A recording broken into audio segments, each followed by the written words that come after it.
Hello, we are back together for week 3 of my Longevity Sweat Reset program. My name is Erica Gutierrez, and I've created this mini longevity journey for you to use now and to continue these good habits long term. So come back to this program as often as you want to restart or to add healthy habits. This week is a big one. It's obvious sleep and stress, but often very difficult for people. We will be thrown off in every way if we do not manage our stress and get quality sleep. Here are the main ideas for today's session. We dive into sleep and stress and then discuss how it affects brain health, hormones, and body weight. I will give you some new ideas on how to improve brain, hormone, and body. And we will end again with reviewing this week's worksheet, some longevity inspiration by making health a priority, and to keep you going with a breathing exercise at the end. Okay, so this is the whole crux of it. We talk about parasympathetic versus sympathetic nervous system. Now, the sympathetic, the one on the right, is the fight or flight response.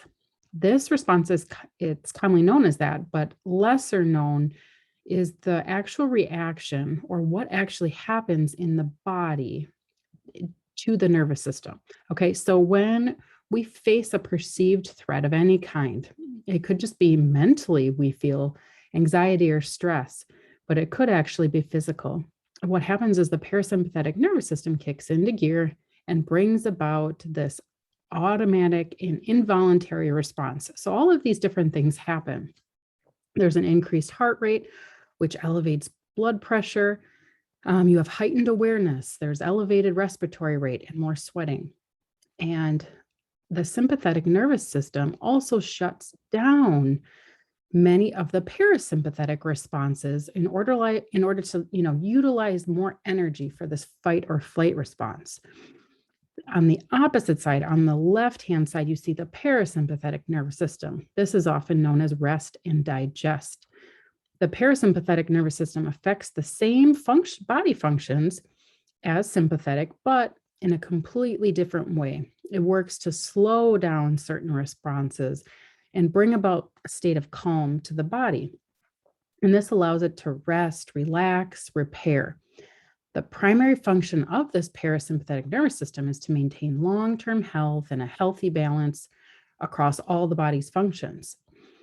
Parasympathetic responses include an increase in digestive enzymes, so breaking down the food properly, decreasing heart rate, constricting the bronchial tubes and lungs, and more relaxed muscles. So why does this really matter? Both systems are vital to health and survival. However, for our bodies to really live optimally and function properly, there must be a balance between these two. If there's miscommunication between your brain and the impulses that promote these two systems, it really can have negative consequences to your overall health. Okay, so let's go a little bit more specific into brain health. And first of all, what happens when we don't get enough sleep? So it could be as mild as an hour, hour and a half of sleep deprivation for one night that you can feel impacts of lack of alertness. It can make you feel sleepy or tired during the day. It can impair memory. So lack of sleep really affects your ability to think, remember, and process information. And these things can be very subtle. And if with long-term sleep deprivation, you might not even realize that it's happening. There's also relationship stress. It can make you feel moody or less likely to handle conflicts. Quality of life can be affected. Just your normal daily activities or even your desire to exercise might be inhibited. If you continue to operate without enough sleep, you actually will see long-term and more serious health effects. There are real connections with chronic sleep deprivation and high blood pressure, diabetes, heart failure, stroke, other potential problems, depression, obesity, impaired immunity, lower sex drive. Really, chronic sleep deprivation can also affect your appearance. When we talk about this longevity piece, Over time, it can lead to premature wrinkling and dark circles under the eyes. And there has been a link between lack of sleep and increase in the stress hormone cortisol. Cortisol can break down collagen, and that's that protein that keeps the skin smooth. So there's that connection of cortisol and the anti-aging. Cortisol is that stress hormone. That's the one that will tell your body to go into fight and flight mode.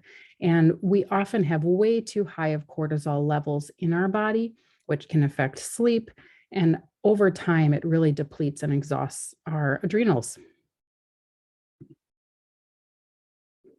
Okay, so what are some different ways to support brain health?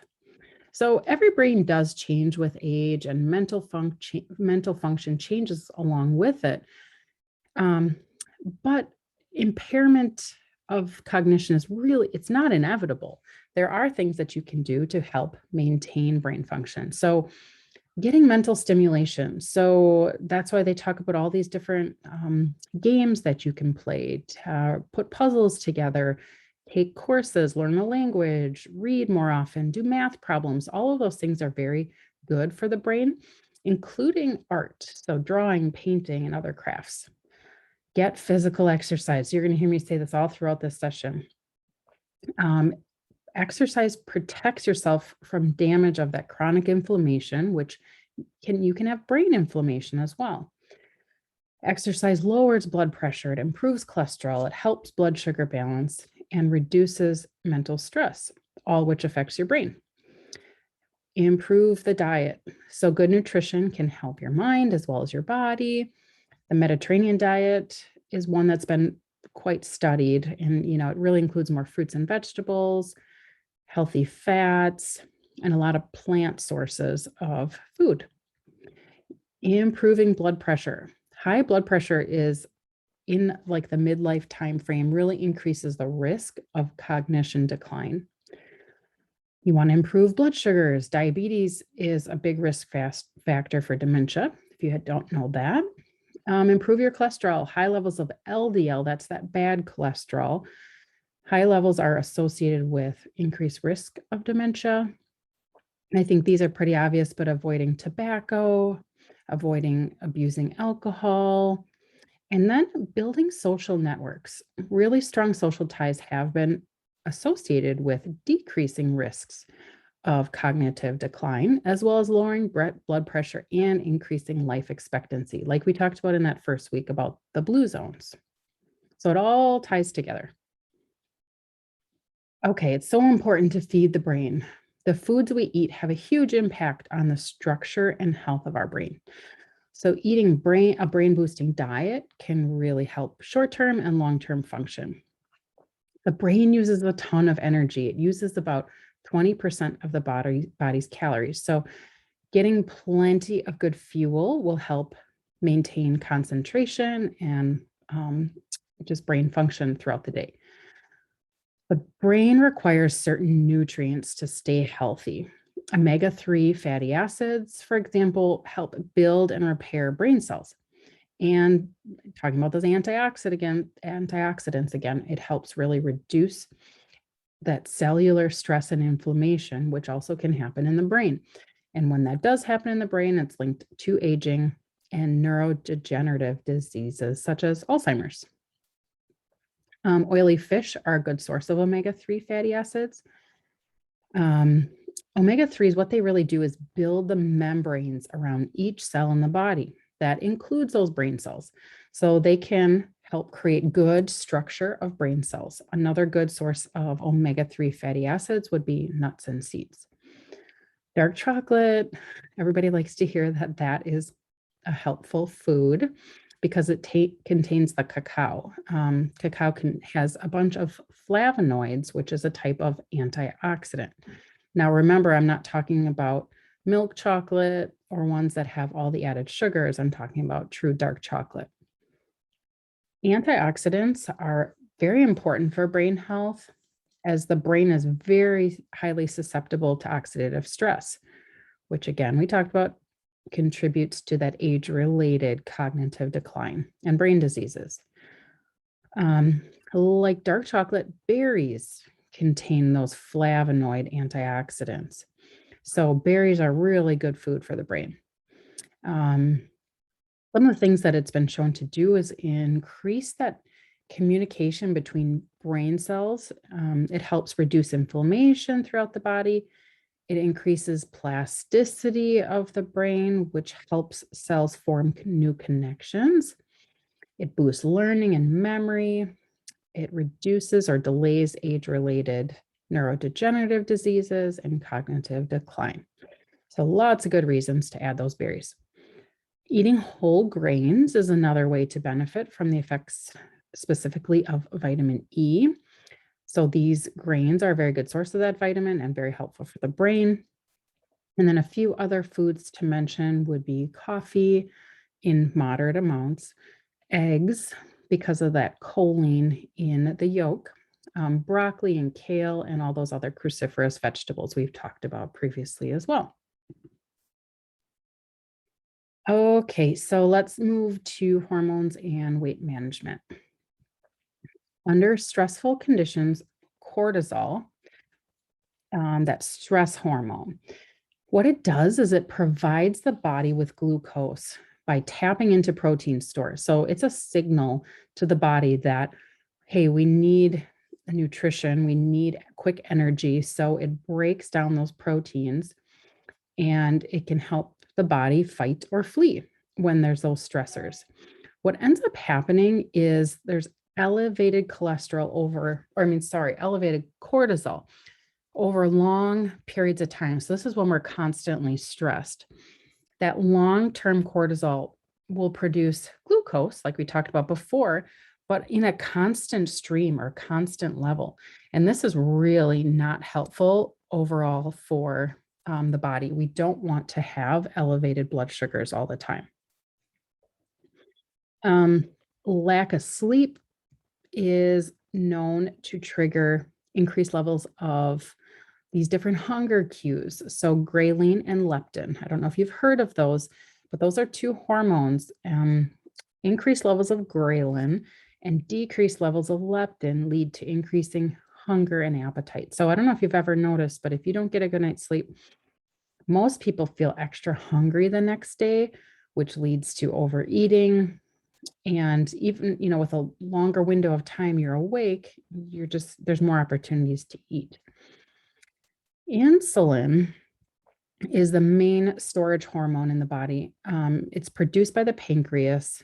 In healthy individuals, insulin promotes a storage of glucose, that simple sugar you get from food, and it stores it in the muscle, the liver, and fat cells for later use. Your body secretes insulin in small amounts throughout the day, and then in larger amounts after meals. And this hormone transfers glucose, that simple sugar, from food into your cells, either for energy or storage, and depending on really what's going on with your body at the moment. When we have constant high levels of insulin in our bodies due to stress and poor sleep, it's signaling the body to store fat all the time. So we definitely don't want that. Sex hormones are off with obesity. It's hard to say if it's because too much or too little of the hormone, or if the hormones are the aftermath of the obesity piece of it. There are a few other hormones to mention. NPY, it's an appetite stimulating hormone that can lead to obesity, and GLP-1 involves fullness. And what researchers are seeing is that people that are obese have these regulating hormones that are off. And then with all of these, having a decent amount of protein in the diet, not too much, but a decent amount of protein, and exercise really helps rebalance all of these different hormones that we talked about. I want to go a little bit deeper into ways we can support sleep and lower stress. I'm going to talk about a few different nutrients to begin with. Magnesium is one of those. Research shows magnesium plays a role in migraines and depression. And then emerging data shows that magnesium can help with chronic pain and anxiety. Many people don't reach the daily recommended intake of magnesium through diet. Most people, it is recommended that they take magnesium at bedtime. Bedtime, actually, it's a vasodilator and helps with relaxation. So anywhere from 200 to 5 milligrams per day, ideally from food, but it's needed at nighttime before bed as a supplement. B6, all the B vitamins are really important, but B6 is often one that is in too low of amount, and it's often in an inactive form. So B6 is especially effective when it's combined with magnesium with severe stress. When we are stressed, we use much more of the B vitamins, and that's why people are often depleted. Studies have shown that consumption of B6, people that consume B6 are less likely to experience anxiety. Low B6 status may increase panic attack risk. B6 is in a lot of different foods, actually. Chickpeas, poultry, bananas, squash are some really good sources. I have worked with a lot of patients that actually have low iron. It's very dangerous to have high iron, but a lot of people actually have low iron as well. And this can be a contributing factor to anxiety and depression. So things like beef, liver, sausage, and it's not needed in huge amounts, but that's why having some animal-based foods can be helpful because that's where we get our main source of iron. And then you do get better absorption of iron when you have vitamin C foods with it. So something to just keep in mind if you have low iron. Fiber is also a very important nutrient to help reduce anxiety. It balances that blood sugar so we're not having spikes and then cravings. It feeds the gut bacteria, which produce short chain fatty acids, and those can help reduce anxiety. Fiber is found in lots of plants, so grains, legumes, seeds, and fruits and vegetables. And then don't forget about the protein.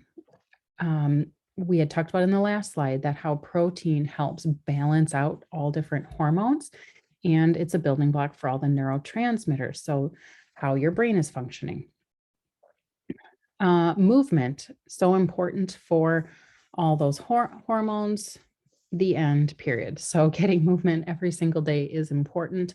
And then finding ways to rest and get relaxation, going into that parasympathetic mode. So micro breaks, breathing, and quality sleep. We're going to go more into some of that.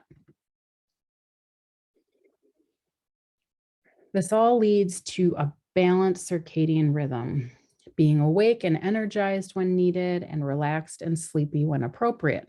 What often happens when people have sleep issues is their circadian rhythm is backwards. And often cortisol is really high during night when it should be low, and the opposite during the day. Bringing back to the sauna, remember, most of us are not in that parasympathetic mode enough. This is that mode where we rest and digest. So utilize the infrared sauna, that 40-minute experience, to help you get into parasympathetic mode more often. Okay, let's go over a few things to help with better sleep.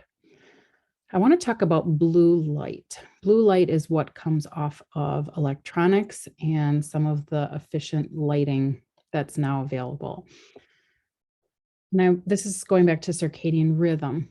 It's a finely tuned 24-hour cycle that our bodies know when we carry out different functions. Light is the most important factor that helps us align our circadian rhythm. And for most of human history, these were very aligned with sunrise and sunset. Now, with artificial lighting and electronics, people are being exposed to light before bedtime when they never were before. While all types of visible light can affect circadian rhythm, it's these blue lights that have the greatest impact. So we get most of our blue light exposure from the sun. The blue light stimulates part of the brain that helps us feel alert. It elevates our body temperature and heart rate. So during the day, blue light can help it improves performance and attention, and it keeps your circadian rhythm in a good flow. And then the sun goes away at night. So we don't have the blue light anymore. What ends up happening though with our electronics and artificial light is the blue light suppresses the body's release of melatonin. Melatonin is another hormone. This is one that naturally rises in the body when it becomes dark out. It helps us feel drowsy. While this may be helpful during the day to have that blue light, at night it's really not helpful and it's difficult to fall asleep. So many more people are taking melatonin because our body isn't naturally producing it anymore. Another thing you can do is move electronics out of the room or further away from your body. It's been shown some people are very sensitive to EMFs, electromagnetic frequencies. So this is our 5G. And as these frequencies are getting stronger and stronger, it was 4G, now it's 5G, it is really affecting certain people. Some people have to actually turn off their Wi-Fi systems completely at night, and that helps. So it's something to give a try if you suffer from sleep issues. It's also important to have comfy bedding and a comfortable bed, but also the right temperature. And it's been studied that anywhere from 60 to 67 degrees is ideal sleeping temperature. Lastly, some people, it just comes down to they have distractions. It could be their pets, it could be outside noise, or it could even be clutter in their room that's affecting their sleep. So try to remove distractions. Okay, so we already talked a lot about hormones, but cortisol, that stress hormone, is really number one in rebalancing and managing stress. So things you can do to help rebalance cortisol is take a walk in nature, get a little bit of exercise, do some deep breathing, visit the sauna, and eat some healthy foods. All of those will help with your cortisol balance. Let's talk about exercise again. Exercise will rebalance all those hormones. It reduces stress and it also improves sleep. So even 5 minutes, even a minute, whatever it is, getting up from your desk and, quickly walking around the room, all of those things will help. Sometimes it could be as simple as just refocusing. So next time you are feeling anxious, simply say, "I'm excited," and smile. See if just that little shift can help you refocus in this situation. And then, of course, eating well. We need so many key nutrients to make all the processes happen in our body. So, eating a variety, making sure we're having enough protein, getting lots of produce, which has all of those antioxidants, and then those healthy fats, which help the cell of all membranes, including the brain cells. Okay, so on to your weekly tracker. Again, there are at the top, you can see what we talked about for the week. This week, we're really focusing on identifying what stressors you have and finding ways to relax more often, improving your sleep hygiene. I want you to go back to tracking those wins. Wins are so important, however small they are, and keep eating a healthy diet. If you're struggling or not getting that in, continue to find ways to have quick options and have backup plans. Okay, so what are your priorities? What often happens for people is they say their priority is health and they're doing a completely different thing. So, what it comes down to is being intentional with your actions and your priorities and matching them up. So, here's what you do. Where is your time going right now? You could literally map this out and say hour by hour what you're spending your time on. And people end up being pretty surprised because how many hours are left to browsing their phone or binge watching Netflix? So there ends up being hours out of the day that you truly have that you could use differently. Then you map out what your priorities are. And then you see where there's a disconnect and where there's opportunity. So in the end, how do you get in alignment? How do you get closer? What are the things that need to go so that you can make room for your priorities. It is really worth spending some time in your workbook to write this out and recommit to those priorities.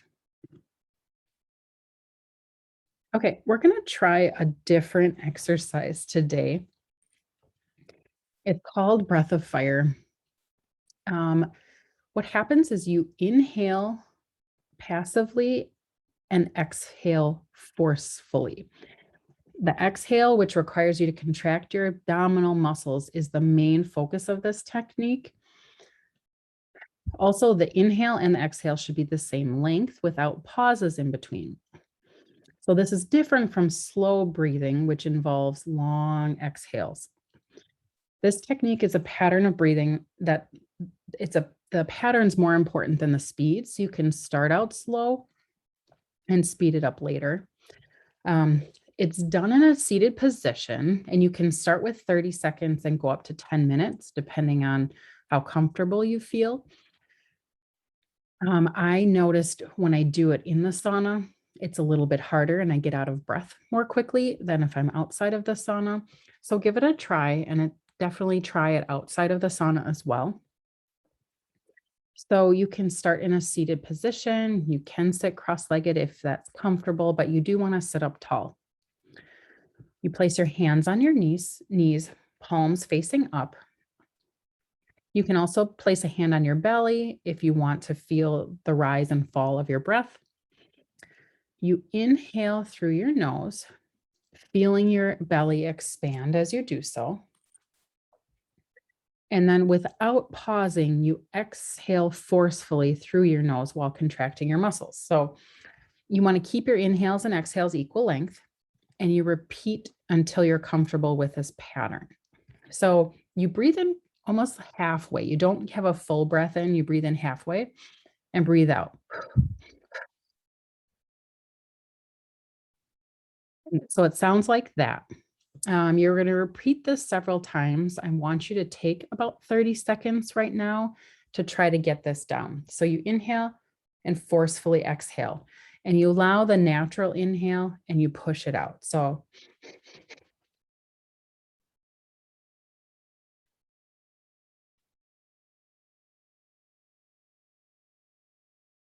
it is a little difficult to begin with, but I have noticed a huge boost in energy when I do this breath of fire. And what I'd like you to think about is breathing out the stress and breathing in vibrance. I also want to go through a few mantras that you can repeat after me, out loud or quietly in your head, to help with this vibrance and help reduce stress. So as you breathe in, say, I am strong. And then when you breathe out, release anything that no longer serves you. On the next breath in, you say, I am worthy. Any doubt about that, you breathe out. You breathe in, I am afraid, but my fears do not own me. Let that go. Breathe in, I am stressed, but my worries do not define me. And breathe out. Let that go. I am enough. Breathe in. I will get through this. Breathe out. These are mantras you really can repeat as often as you like to remind yourself. Sometimes reminders on your phone, just to do these practices throughout the day. But I highly recommend you give the breath of fire a few more tries. You could try it after this session or at home, like I said, because it is a little bit different outside of the sauna.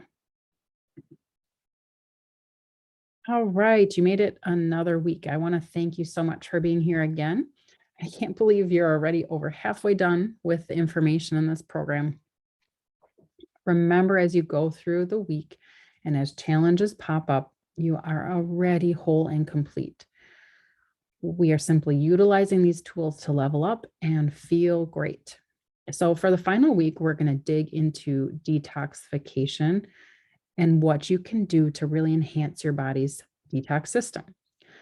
By being able to get rid of all the junk more efficiently, it will help slow down aging, all of those things that toxify our body. So I hope you have a great week of stress reduction, relaxation. Keep going with all of the other things we talked about, keeping pain under control, reducing inflammation in all different ways, eating healthy. Take small pieces of it. You don't have to do it all. And if it is too much this week, really just focus on reducing stress and improving sleep. All right, until next time.